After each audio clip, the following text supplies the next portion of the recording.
नमस्कार दोस्तों, मेरा नाम अभिषेक है। आप देख रहे हैं आपका अपना चैनल सेटलमेंट टीवी। अगर अभी तक आपने चैनल को सब्सक्राइब नहीं किया तो नीचे आपको एक सब्सक्राइब बटन दिखाई दे रहा होगा, उसको प्रेस कर लीजिएगा। उसके बगल में एक बेल आइकन भी होता है, उसको भी प्रेस कीजिएगा, जिससे कि मैं कोई भी वीडियो डालूं सबसे पहले नोटिफिकेशन आपके पास पहुंच जाए। दोस्तों, आज की इस वीडियो में मैं आपको बताने वाला हूं फ्रॉड लोन ऐप हैरेसमेंट के संबंध में एक बहुत ही ज़रूरी बात।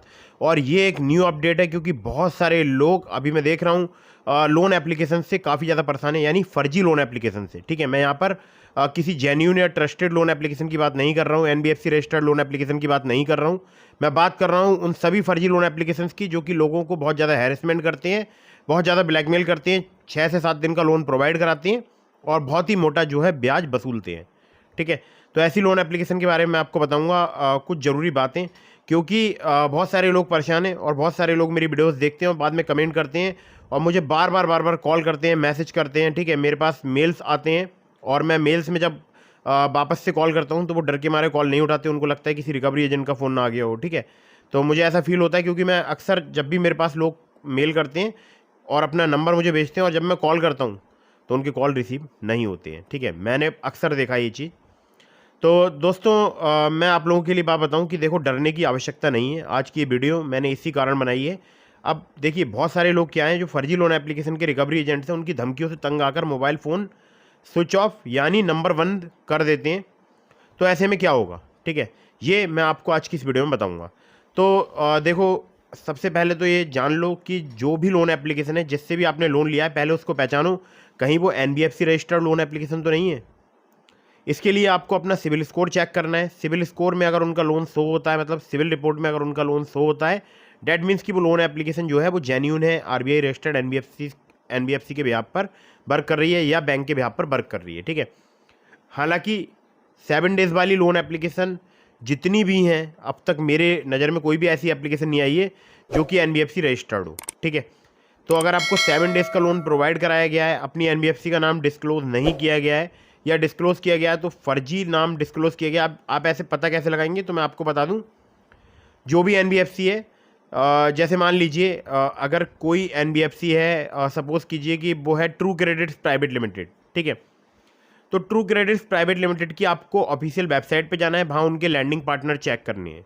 ठीक है, अगर लैंडिंग पार्टनर में उस एप्लीकेशन का नाम आ रहा है, डैट मीन्स कि वो एप्लीकेशन जो है जेन्यून तरीके से वर्क कर रही है और प्ले स्टोर में वो एप्लीकेशन मौजूद है। ठीक है, ये भी देख लेना। ठीक है, अगर मौजूद है और जो ऑफिशियल वेबसाइट है एनबीएफसी की और वहाँ पर उस उस एप्लीकेशन का नाम शो हो रहा है, तो वो जेन्यून एप्लीकेशन है। अगर वो इस जेन्यून होने के बावजूद आपको तंग कर रही है, मतलब आपको आपके कॉन्टैक्ट लिस्ट में कॉल करने की धमकी दे रही है, तो आप आरबीआई के कंप्लेंट पोर्टल पर डायरेक्ट उस एनबीएफसी के खिलाफ कंप्लेंट रजिस्टर करा सकते हैं। तो ये तो होगी जेन्यून एनबीएफसी की बात। ठीक है, अब बात आती है कि अगर फर्जी लोन एप्लीकेशन आपको तंग कर रही है, बहुत ज़्यादा आप परेशान हो चुके हैं, बार बार रीपेमेंट कर रहे हैं, बार बार वो आपके बैंक अकाउंट में पैसे डाल देते हैं या बेवजह वो आपसे रीपेमेंट की डिमांड कर रहे हैं, आपने एक बार पेमेंट कर दिया फिर भी वो आपसे पेमेंट मांग रहे हैं। ठीक है, अगर आपने पेमेंट कर दिया, उन्होंने आपके बैंक अकाउंट में दोबारा से पैसे ट्रांसफ़र कर दिए, ठीक है, लोन अमाउंट के नाम पर, और फिर से आपसे डबल पेमेंट मांग रहे हैं, तो ध्यान रखिए, चाहे आपने एक बार लोन लिया हो, चाहे आपने 2 बार लोन लिया हो या उन्होंने खुद से पैसे आपके बैंक अकाउंट में डाल दिए हो, आपको कभी भी रीपेमेंट नहीं करना है किसी भी फ्रॉड लोन एप्लीकेशन का। अब इसके पीछे का रीज़न क्या है? अगर आपने रीपेमेंट कर दिया, वो दोबारा से वो देखेंगे कि हाँ, ये बंदा तो जो है वो बहुत जेन्यून बंदा है, ठीक है, इसके पास पैसा बहुत है। अब एक काम करो, इसको फिर से इसके बैंक अकाउंट में कुछ पैसा ट्रांसफ़र कर दो और ऐप में शो करा दो कि इन्होंने लोन जो है वो अप्लाई किया था। ठीक है, फिर जब आप एप्लीकेशन ओपन करके देखेंगे तो पता चलेगा आपको कि वो लोन अमाउंट वहाँ पर शो हो रहा है। ठीक है, तो अब होगा क्या? अब जब आप उनको कांटेक्ट करने की कोशिश करेंगे तो बोलेंगे पेमेंट करो, आपने अप्लाई किया था, तो आपको काफ़ी ज़्यादा हैरेस किया जाएगा, या आपने पेमेंट कर दिया, आपसे इलीगल तरीके से पैसे की डिमांड की जाएगी। अब ये जितनी भी लोन एप्लीकेशन हैं, ये मैक्सिमम पाकिस्तान से ऑपरेट हो रही हैं। ठीक है, इंडिया से तो इनका कारोबार लगभग बंद हो चुका है, क्योंकि इंडियन पुलिस ने इनकी नाक में दम कर दिया था और ये भाग गए यहाँ से अपना बोरिया बिस्तर उठा के। अब ये पहुँच चुके हैं पाकिस्तान।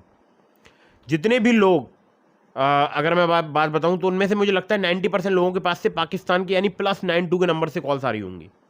ये चीज़ आप नोटिस करना। अब इनसे बचने का तरीका लोगों ने ईजाद क्या किया है?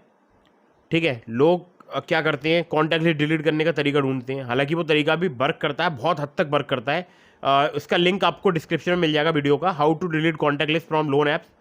तो आप उस वीडियो को देख के कॉन्टैक्ट लिस्ट रिमूव करने की कोशिश कीजिएगा। अगर कॉन्टैक्ट लिस्ट रिमूव हो गई, बहुत अच्छी बात है। रिमूव नहीं हुई तो आपको क्या करना है, मोबाइल को करना है स्विच ऑफ।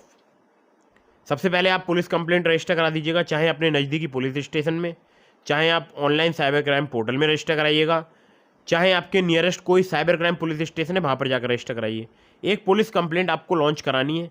कंप्लेंट में बाकायदा आपको जो भी आपके साथ में घटना घटित हुई है वो सभी आपको लिखानी है, और जो भी आपके साथ में हैरेसमेंट हो रहा है वो सब आपको डिटेल में बताना है कि आपको इस तारीख को ये फ़ोन आया था, आपके पास जो भी व्हाट्सएप मैसेज आया था वहाँ पर आपकी जो भी कोई न्यूड पिक या एडिट की हुई पिक अगर सेंड की है तो वो सब आपको उस कंप्लेंट में लिखाना है, ठीक है।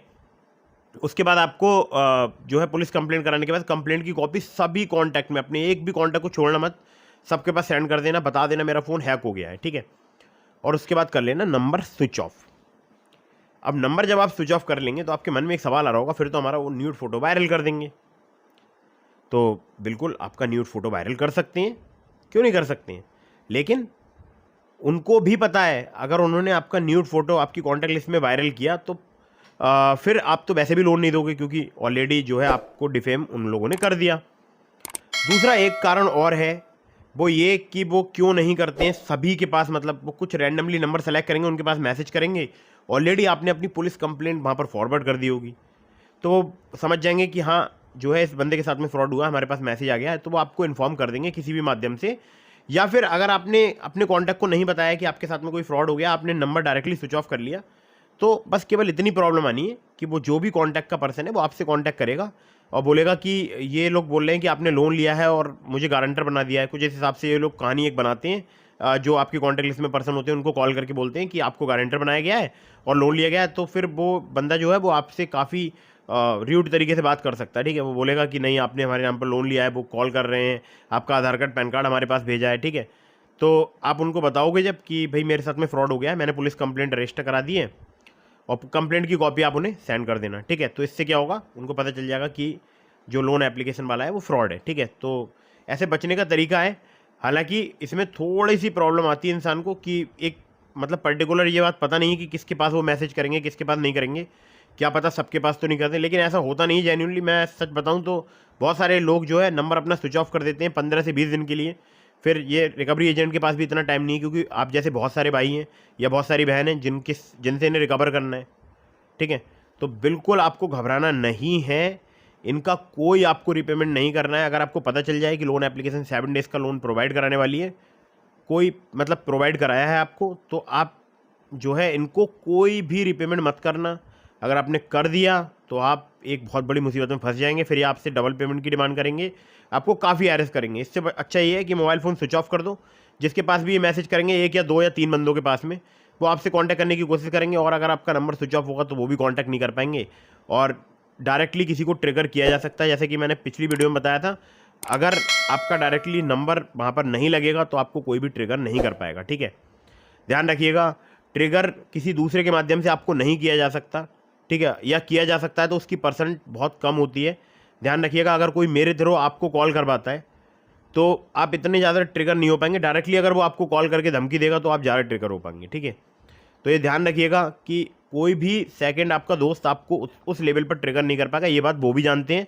हाँ, वो आपको ज़रूर डरा धमका सकते हैं। अगर डायरेक्टली आपका नंबर ऑन होगा तो वो आपके पास मैसेज करेंगे, ठीक है, डबल टिक आएंगे, तो उनको लगेगा ये बंदा मैसेज तो पढ़ रहा है, इसने प्राइवेसी लगा रखी है, ठीक है, ब्लू टिक नहीं हो रहे हैं, कोई दिक्कत नहीं, ये बंदा मैसेज पढ़ रहा है लेकिन ये स्टिल पेमेंट नहीं कर रहा है।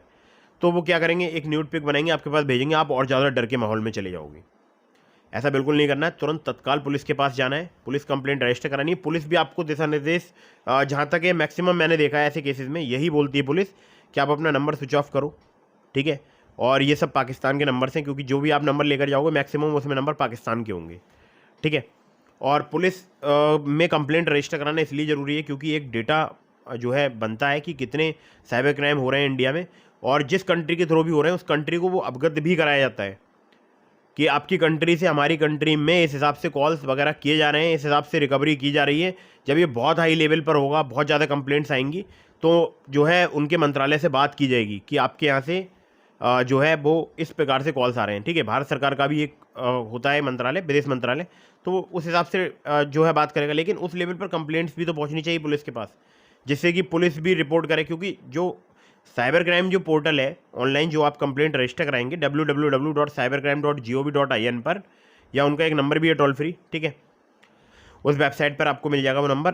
तो अगर आप उसके थ्रू कंप्लेंट रजिस्टर कराते हैं तो बहुत मतलब जो है वहाँ पर रिकॉर्ड मेंटेन होता है। गृह मंत्रालय को पता चलता है कि भाई ऑनलाइन साइबर क्राइम फ्रॉड हुआ है, और वहाँ से जो है फिर सरकार भी उस पर एक्शन लेती है।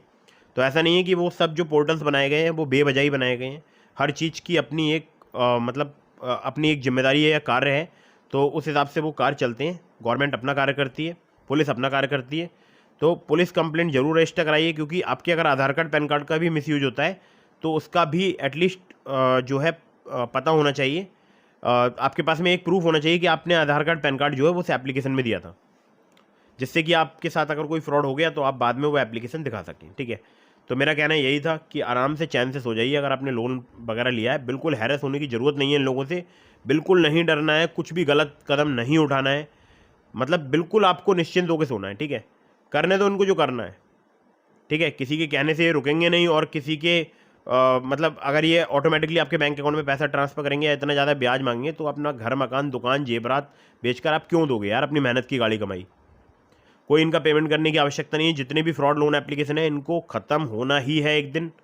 ठीक है, इनके रिकवरी के तरीके, इनके फ्रॉड करने के तरीके बदल रहे हैं, लेकिन हमें इनका कोई भी पेमेंट नहीं करना है। जैसे हमें पता चलेगा फ्रॉड लोन एप्लीकेशन है, कोई पेमेंट नहीं करना है। ठीक है, तो इन बातों को ध्यान रखिएगा।